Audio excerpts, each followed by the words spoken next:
নমস্কার বন্ধুরা, বাঙালির হেসেলে আপনাদের সকলকে স্বাগত জানাই।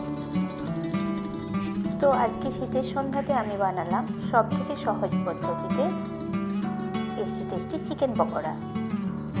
তো এই চিকেন পকোড়া বানানোর জন্য আমি 400 গ্রাম চিকেনকে ভালো করে পরিষ্কার করে ধুয়ে নিলাম।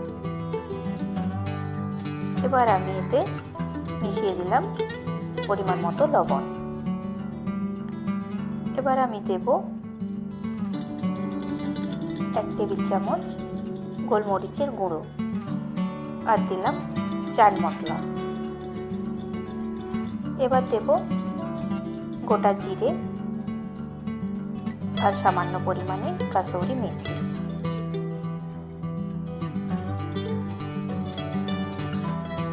এবার চিকেনকে ভালো করে আমি মিশিয়ে নেব। এবার দিলাম হলুদ গুঁড়ো, লঙ্কা গুঁড়ো, জিরে গুঁড়ো আর লাল লঙ্কার গুঁড়ো। এই মশলাকেও আমি ভালো করে মিশিয়ে নিলাম। এবার আমি দিলাম 2 চামচের মতো টক দই, অবশ্যই ফেটানো টক দই।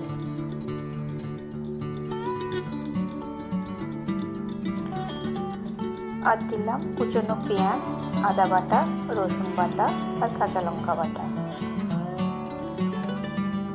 আর কিছুটা পরিমাণে লেবুর রসও আমি এতে অ্যাড করলাম। ভালো করে মিশ্রণটিকে মাখিয়ে নেবার পর আমি দিয়ে দিলাম 3-4 চামচের মতো কর্নফ্লাওয়ার আর দিলাম পরিমাণ মতো বেসন। এতে কিন্তু কোনো রকমই জল ব্যবহার হবে না।